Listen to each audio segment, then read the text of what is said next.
प्रदेश में विधानसभा चुनाव से पहले पार्टी छोड़ने या पार्टी बदलने का सिस्टम शुरू हो चुका है। अभी लगभग 1.5 महीने पहले भारतीय जनता पार्टी के पूर्व प्रदेश अध्यक्ष, पूर्व सांसद और आदिवासी समाज के राष्ट्रीय अध्यक्ष रह चुके नंद कुमार साय ने भारतीय जनता पार्टी को छोड़कर कांग्रेस का दामन थाम लिया था। उनका यह आरोप था कि भारतीय जनता पार्टी में आदिवासियों का ध्यान नहीं दिया जा रहा, उनका अपमान हो रहा है।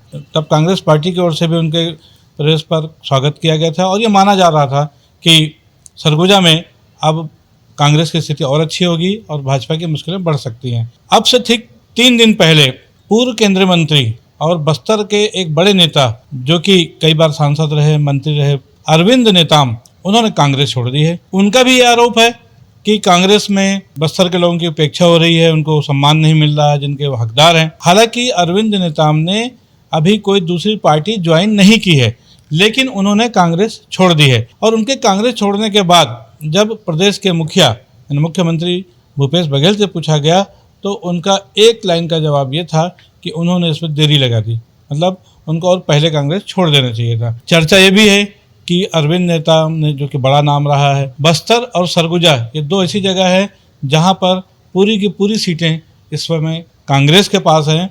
एक तरफ सरगुजा में भारतीय जनता पार्टी के एक बड़े नेता छोड़कर कांग्रेस में ज्वाइन कर लेते हैं और दूसरी तरफ बस्तर में कांग्रेस के बड़े नेता अरविंद नेताम पार्टी छोड़ देते हैं। और ये कहीं ना कहीं चुनाव में, जैसा कि अक्सर होता है, जब भी 5 साल बाद चुनाव आते हैं तो इस किस्म की कहीं ना कहीं सौदेबाजी इसको माना जाए या पार्टी के कार्यकर्ताओं की नाराज़गी माना जाए, जो कुछ भी हो, लेकिन अक्सर ये घटनाएं देखने को मिलती है और उसकी शुरुआत अब छत्तीसगढ़ में भी हो चुकी है। हालांकि अभी चुनाव को लगभग 4-4.5 महीने बाकी हैं, लेकिन कांग्रेस और भाजपा में ये जो उठापटक है ये चालू हो गई है। लेकिन ऐसा नहीं है कि इसके अलावा जो तीसरी पार्टी है यहाँ पर अभी वर्तमान में जोगी कांग्रेस, वहाँ भी कोई स्थितियाँ अच्छी नहीं है। वहाँ उनके बड़े जनाधार वाले नेता, जो कि लोरमी से विधायक है, धर्मजीत सिंह, अच्छे प्रखर वक्ता है। विधानसभा में उनकी उपस्थिति हमेशा एक अच्छे ओजस्वी वक्ता के रूप में देखी जाती है, मानी जाती है और जनहित से जुड़े बहुत सारे मुद्दे वो हमेशा उठाते रहे हैं। और धर्मजीत सिंह कांग्रेस नेता रहे हुए हैं। जब तक अजीत जोगी कांग्रेस में थे तब तक वो उनके साथ थे। जिस दिन उनका निष्कासन हुआ था उसके पहले ही वो अजीत जोगी के साथ उनकी पार्टी में चले गए थे और वर्तमान समय में भी जोगी कांग्रेस की टिकट पर वो लोरमी के निर्वाचित विधायक हैं। अभी 2 दिन पहले धर्मजीत सिंह ने भी जोगी कांग्रेस छोड़ दी। कहीं ना कहीं उनका भी आरोप है कि उनकी पार्टी में कार्यकर्ताओं को महत्व नहीं दिया जा रहा है, उनका सम्मान नहीं किया जा रहा है। और महत्वपूर्ण बात यह है कि पहले कांग्रेस में रहे धर्मजीत सिंह, फिर जोगी कांग्रेस में रहे, अब उन्होंने अपना एक नया आशियाना बना लिया है और वो है भारतीय जनता पार्टी का। जब वो कांग्रेस में थे तब भारतीय जनता पार्टी के खिलाफ बोलने वाले जो अग्रणी नेता रहे हैं छत्तीसगढ़ के, उसमें धर्मजीत सिंह का भी नाम आता था। लेकिन बीते 4-5 सालों में जब से वो जोगी कांग्रेस में गए थे, उसके बाद से उनका भारतीय जनता पार्टी में जाना ये कई बार लोगों को एकदम आश्चर्य का विषय नज़र आ रहा है। बहरहाल चुनाव का भी 4-4.5 महीना बाकी हैं और उस समय तक निसंदेह आने वाले समय में अभी बहुत सारे पार्टी के नेता दल बदल कर सकते हैं, जैसा कि अक्सर होता आया है।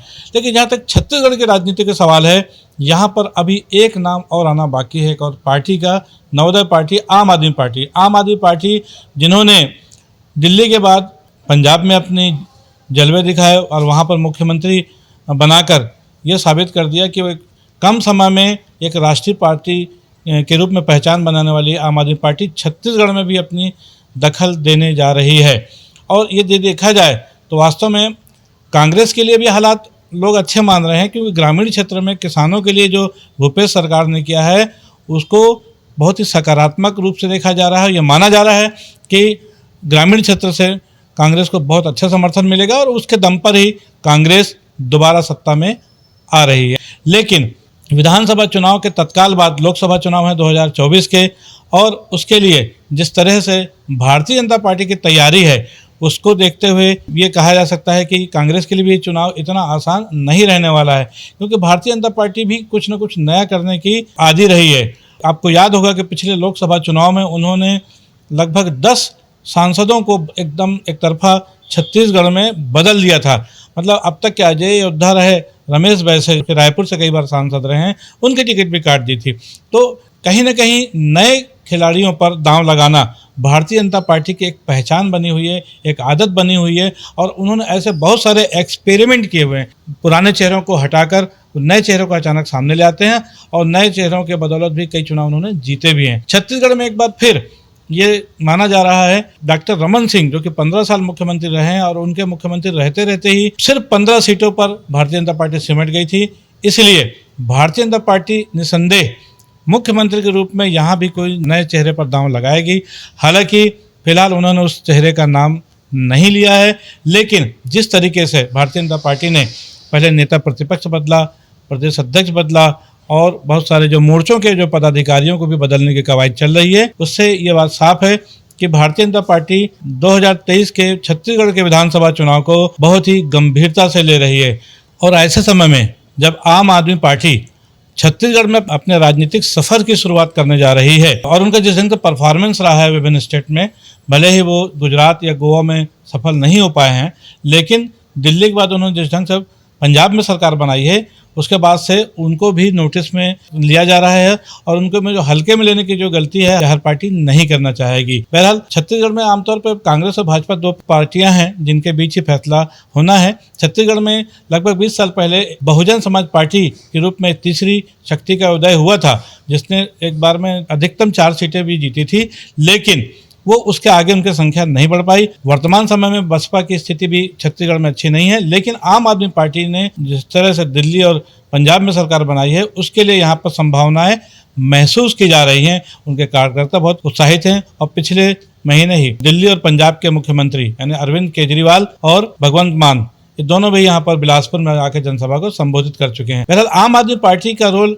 इस विधानसभा चुनाव में क्या होगा, ये इस पर सबकी निगाहें रहेंगी, और उनकी जो इन्वॉल्वमेंट से जो समीकरण बिगड़ेगा, एक ट्रेंगुलर कॉन्टेस्ट की स्थिति बनेगी, उससे किस पार्टी को नुकसान हो सकता है और किस पार्टी को फायदा, इस पर सबकी निगाह रहेगी। और देखना यह है कि 2023 का जो विधानसभा चुनाव है वो इन तीनों के बीच में किस तरह का रोचकता लाता है, ये बहुत महत्वपूर्ण सवाल है, इस पर हम सबकी निगाह रहेगी। आज के लिए बस इतना ही। खबर को लाइक करें, हमारे चैनल को सब्सक्राइब करें। कल फिर मिलेंगे किसी नई खबर के साथ, किसी नए विश्लेषण के साथ। मैं हूं बीडी निजामी, तब तक के लिए दीजिए इजाजत। जय हिंद, जय भारत, जय छत्तीसगढ़।